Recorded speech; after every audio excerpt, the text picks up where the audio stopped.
The moment I stood at my son's anniversary party, holding a glass of water, I knew everything was about to change. The large screen behind me waited to play what the security cameras had captured. "Before I make this toast," I said to the gathered family and friends, "I'd like to share something interesting about my morning coffee routine." James, my son, shifted uncomfortably in his seat. His wife Sarah's perfect smile started to fade. But let me tell you how a 68-year-old retired bank manager discovered his own family's poisoning plot, and how a midnight warning from a nurse changed everything. Before I reveal what happened next, let me know in the comments, have you ever had someone you trusted completely betray you? My name is Robert Wilson. For 35 years, I worked as a senior bank manager specializing in security systems and fraud detection at First National Bank, where my signature could approve or deny million-dollar transactions. But now, at 68, I lived alone in the house Helen and I bought 40 years ago. Helen, my wife of 43 years. Cancer took her last spring, leaving the house feeling too big, too quiet. 4 bedrooms, 3 bathrooms, a garden Helen loved, worth $1.2 million in today's market. Not that I'd ever sell it. Our memories lived in these walls. The knee surgery was minor, a routine procedure.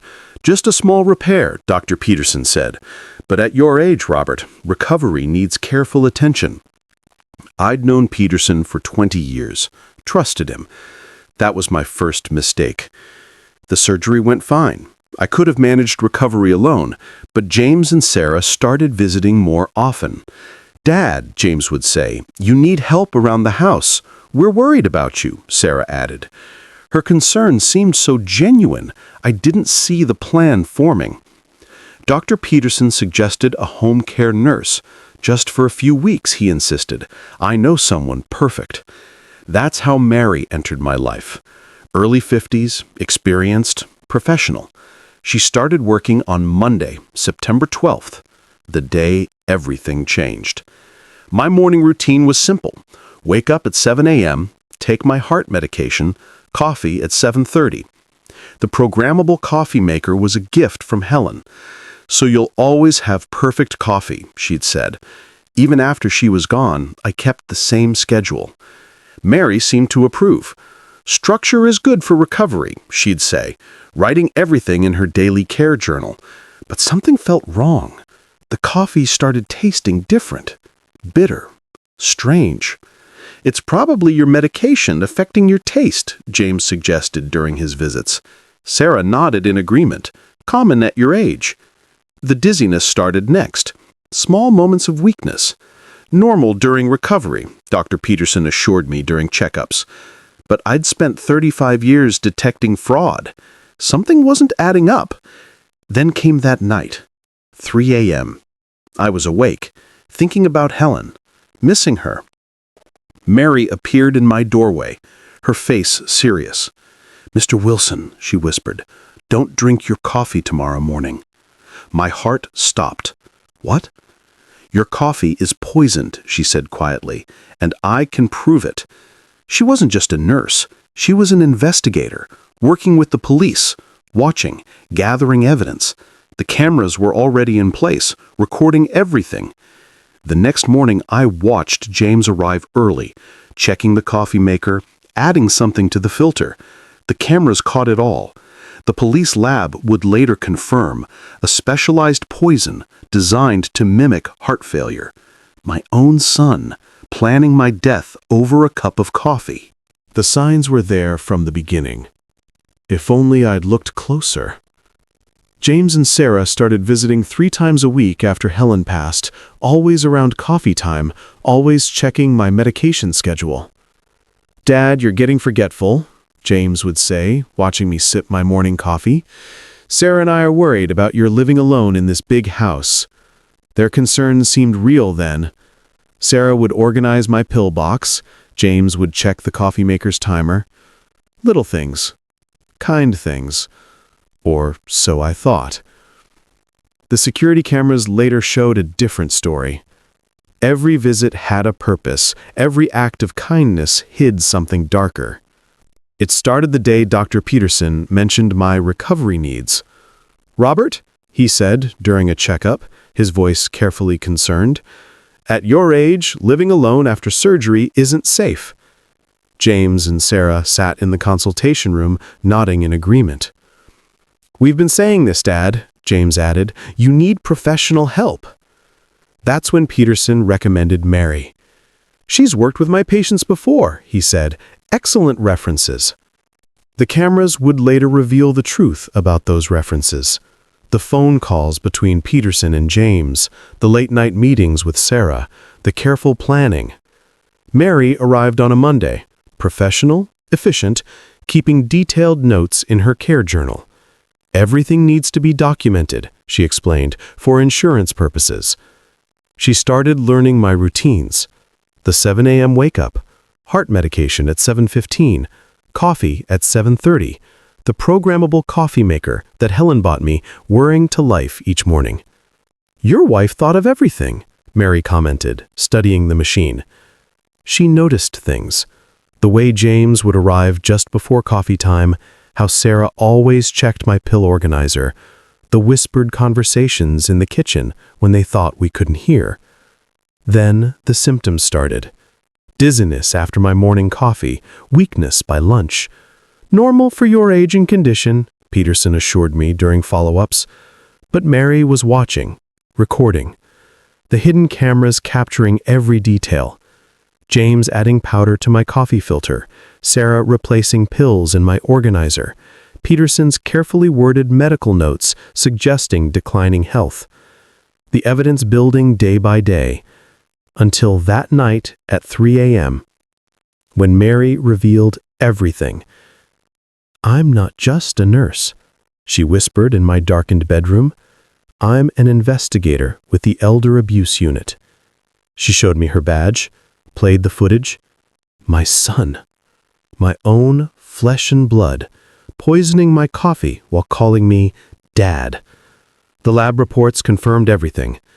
A specialized poison designed to mimic heart failure, untraceable unless you knew what to look for.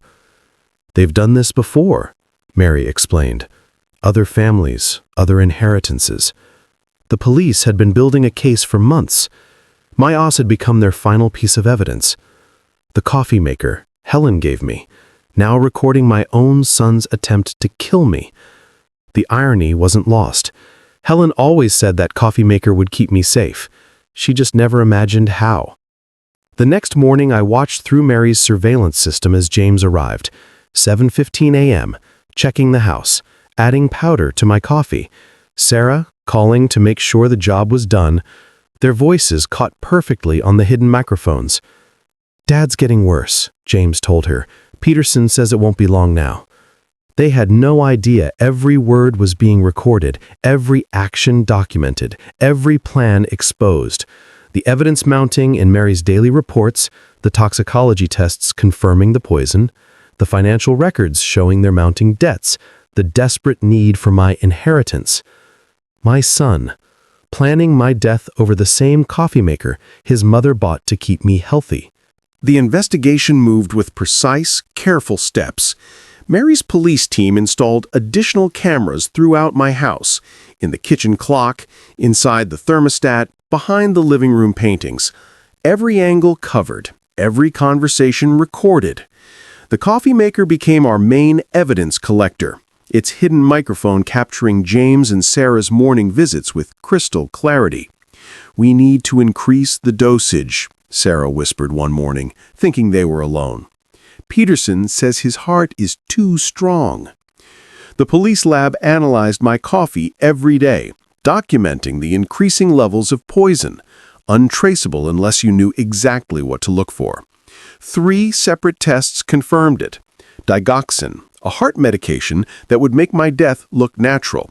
The same drug found in 2 other suspicious deaths in nearby counties. Mary's investigation revealed the pattern.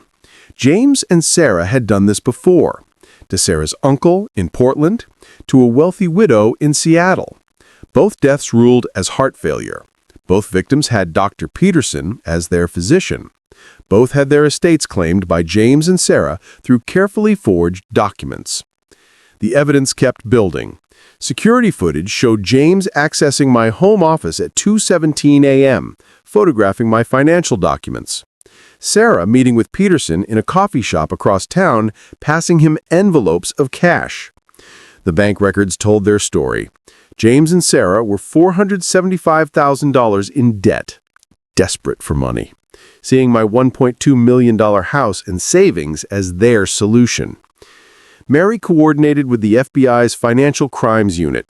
Every transaction traced, every meeting documented, every phone call recorded. The poison in my coffee got stronger each day. But instead of drinking it, we collected samples, built evidence, watched the plot unfold. The police installed a special monitoring system in my bedroom, my vital signs transmitted directly to their surveillance van. "We need to be ready if they try something dramatic," Mary explained. The investigation expanded. Peterson's other patients, similar cases, a pattern spanning 5 years and 3 states. My case would be their last. The evidence had to be perfect, undeniable. The police chief himself oversaw the operation. "We've been after Peterson for years," he told me. "Your case will finally expose everything." Mary's daily care journal became a detailed record of evidence. Times, dates, conversations, every symptom they thought the poison was causing. Every visit from James and Sarah, every consultation with Peterson. The FBI forensic team found traces of poison in my pill organizer, in my toothpaste, even in my evening tea. They were getting desperate, careless. The security footage caught Sarah replacing my heart medication with identical-looking pills. James programming my coffee maker to brew at different times, trying to disrupt my routine. Peterson's medical notes suggesting my health was failing rapidly. Everything recorded, everything documented, everything building toward the moment of exposure. Mary helped me prepare for James and Sarah's anniversary party, the perfect opportunity to reveal everything. The police planned every detail. The evidence would play on the large screen. The arrests would happen in front of their friends and family. Justice served with perfect timing. But first, we had to survive 3 more days of their attempts. 3 more days of collecting evidence.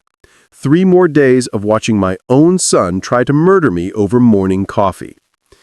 The security team installed backup systems. Emergency response team stayed nearby. Every possible scenario planned for, every escape route covered. The lab confirmed the poison levels were now lethal.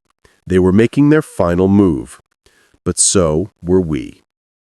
Mary's investigation had built an airtight case. The FBI had frozen their accounts. The police had arrest warrants ready. Everything was in place. The anniversary party would be their last attempt, their final act of betrayal. But they had no idea that every guest would witness their exposure, that every friend would see their true nature, that every family member would understand the depths of their deception. The coffee maker Helen gave me, still brewing every morning, still collecting evidence, still protecting me, even after she was gone. The anniversary party setup began at exactly 7 a.m. The banquet hall at the Golden Crown Hotel filled with police disguised as catering staff. Hidden cameras installed in every flower arrangement. Microphones concealed in the centerpieces. Mary coordinated everything from the hotel's security room. Her nurse's uniform replaced with a FBI tactical vest. "Remember," she told me through my hidden earpiece, "act weak. Let them think their plan is working." James and Sarah arrived early to check the arrangements. I watched them through the security feed. Sarah adjusting the coffee service, James placing the cake exactly where they wanted me to stand. They had no idea that beneath the cake table sat a briefcase containing every piece of evidence: lab reports, bank statements, security footage, phone recordings, even Peterson's secret offshore accounts. The guests started arriving at 6 p.m. Family, friends, business associates, each one passing by security cameras that captured their faces for witness documentation. Sarah's uncle from Portland was there, The one whose case would be reopened tomorrow. The wealthy widow's family from Seattle. All the threads of their past crimes gathering in one room. At 7:15 p.m., Dr. Peterson arrived, nervous, checking his phone. The FBI had already frozen his accounts an hour earlier. He just didn't know it yet. I sat at the main table, playing my role, sipping water from a glass that had been specially tested, watching James and Sarah work the room, their last performance. At 8 p.m. exactly, Sarah announced it was time for speeches. James helped me to the podium, his hands on my shoulders, still playing the concerned son. The large screen behind me flickered to life. "Before I make my toast," I said into the microphone, "I'd like to share my morning coffee routine." The security footage started playing, James adding poison to the coffee maker, Sarah switching my medications, Peterson writing false prescriptions. The room fell silent. Then came the bank records, the forged documents, the evidence from previous victims. James tried to reach the exit, found it blocked by police. Sarah dropped her champagne glass. Peterson started having chest pains, real ones this time. The FBI agents emerged from their catering disguises. Mary stepped forward, badge displayed. "James and Sarah Wilson, Dr. Thomas Peterson, you're under arrest for attempted murder, conspiracy, and financial fraud." The guests watched in stunned silence as handcuffs clicked, as evidence was presented, as their perfect facade crumbled. The coffee maker's recordings played through the speakers, their own voices plotting my death, planning their next vacation with my inheritance. The FBI had timed everything perfectly. The arrests, the evidence, the exposure. Even the media waiting outside had been carefully coordinated. James looked at me one last time as they led him away. "Dad," he started to say, but I just held up the coffee cup Mary had given me, the one containing all their failed attempts at poison. "Some things," I said quietly, "are thicker than blood, like coffee, and justice." The next 48 hours unfolded like a perfectly orchestrated symphony of justice. The local news headlines read, "Prominent doctor and couple arrested in inheritance murder plot." The FBI's press conference revealed the full scope. 3 states, 7 victims, $4.2 million in stolen inheritances. The evidence from my coffee maker alone provided enough for multiple convictions. The preliminary hearing happened quickly. I sat in the courtroom watching James and Sarah in their orange jumpsuits, their designer clothes and perfect smiles replaced by prison-issued uniforms and tears. Dr. Peterson made a full confession, hoping for a lighter sentence. He revealed everything: the network of elder fraud, the poisoning techniques, the falsified medical records. The prosecutor presented the evidence methodically. Security footage from my kitchen playing on courtroom screens, audio recordings of their morning conversations, lab reports showing increasing poison levels, bank statements revealing their desperate financial state. The judge's face grew darker with each revelation. "Premeditated attempted murder," she declared, "exploitation of the elderly, breach of medical ethics. These are among the most serious crimes this court has seen." The sentences came down hard. James and Sarah got 25 years each. Peterson lost his medical license and received 18 years. The FBI's forensic accountants traced every dollar, found hidden accounts, recovered stolen assets. Mary testified about the investigation, still wearing her nurse's uniform. "Mr. Wilson's case helped us uncover a 3-state criminal enterprise," she explained to the court. The wealthy widow's family from Seattle hugged me after the sentencing.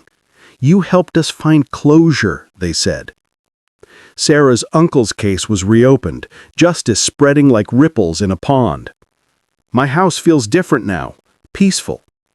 The security cameras remain, but they're watching over me, not watching for crimes.